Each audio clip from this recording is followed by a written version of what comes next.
আজকের এই ভিডিওটাতে তোমরা শুধু আমাকেই দেখতে পাবে। আমি বেসিক্যালি এইসব ভিডিও খুব একটা নিজে করি না।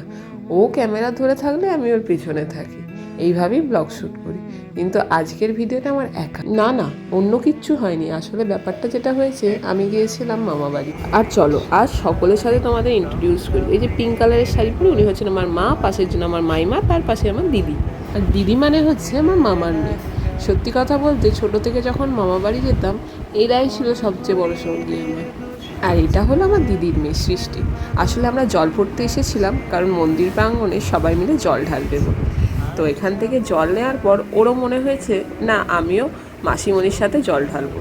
তারপর আর কি আমরা সবাই মিলে জল টল নিয়ে সেখান থেকে বেরিয়ে পড়লাম আবার মন্দিরের উদ্দেশ্যে। সেখানে গিয়ে জল টল ঢেলে এরপরে আমরা সকাল থেকে উপোস ছিলাম। তারপরে জল ঢালার পরে আমরা তারপরে খাওয়া দাওয়া করি। যতদিন না মন্দির প্রতিষ্ঠা হয়েছিল ততদিন নারায়ণ আমাদের বাড়িতেই ছিল, মানে আমার মা বাড়িতে। এরপরে মন্দির প্রতিষ্ঠার সময় নারায়ণকে নিয়ে যাওয়া হলো মন্দিরে, কারণ এখানে পুজো টুজো হবে। আর তারপরে আমরা খাওয়া দাওয়া করে মন্দিরে এসে খানিকক্ষণ হরিনাম শুনলাম। হরিনাম শোনার পরে আমরা তারপরে দুপুরের লাঞ্চ করতে চলে গেলাম।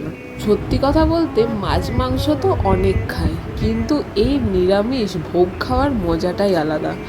এত অসাধারণ সুস্বাদু রান্না, মানে মাছ মাংসকেও হার মানিয়ে দেবে। যারা খেয়েছো তারা তো জানোই। আমি বেসিক্যালি এক তরকারি দিয়ে ভাত খাওয়া মানুষ, মানে অনেক রকম তরকারি আমার ঠিক খুব একটা পছন্দের নয়। কিন্তু যখন কথা আসে ভোগ রান্না, সেটা তখন আলাদা ব্যাপার। তারপর জমিয়ে খাওয়া দাওয়া করে আমরা পুজোর এখানেই ছিলাম। আর তারপরে আসি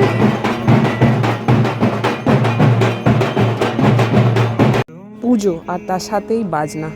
আলাদাই একটা ফিলিংস। এরপর চলে এলো বাড়ি যাওয়ার পালা। তার আগে মামা বাড়িতে গিয়ে এনার কাছে আলতা পড়লাম সবাই মিলে। ইনি হচ্ছেন খুড়ি, আমাদের বাড়িতে অনেক দিন ধরেই আছেন। এরপর আমি বাড়ি